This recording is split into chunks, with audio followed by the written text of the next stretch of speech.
एक बहुत महत्वपूर्ण प्रश्न है, क्या टेंशन में बुद्धि भ्रष्ट हो जाती है?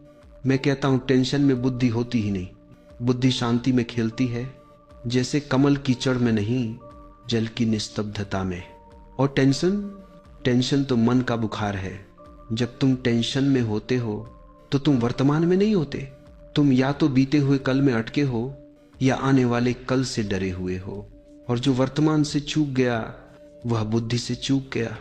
ध्यान रखना, बुद्धि कभी डर से जन्म नहीं लेती। डर से केवल चालाकी पैदा होती है, और चालाकी व बुद्धि में आकाश पाताल का अंतर है।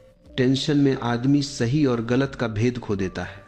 वह जल्दबाजी में निर्णय करता है और फिर उन्हीं निर्णयों के परिणाम नई टेंशन बन जाते हैं। यह एक दुष्चक्र है, विचारों का पागलपन। मैं तुमसे कहता हूं, जब भी टेंशन आए तुरंत कुछ मत करो, रुको, गहरी सांस लो।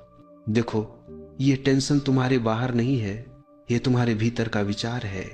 विचार बदलते रहते हैं, लेकिन तुम साक्षी हो। साक्षी बनो। टेंशन को देखो, लड़ो मत, क्योंकि जिससे तुम लड़ते हो वही मजबूत हो जाता है। ध्यान में, मौन में बुद्धि फिर से शुद्ध हो जाती है। तब निर्णय सहज होते हैं, स्वाभाविक होते हैं। उनमें डर नहीं होता, उनमें स्पष्टता होती है। याद रखो, टेंशन में बुद्धि भ्रष्ट नहीं होती, टेंशन में बुद्धि विदा हो जाती है। और जब बुद्धि लौटती है तो केवल शांति के द्वार से लौटती है। इसीलिए मैं कहता हूं, चिंता छोड़ो, चेतना जगाओ।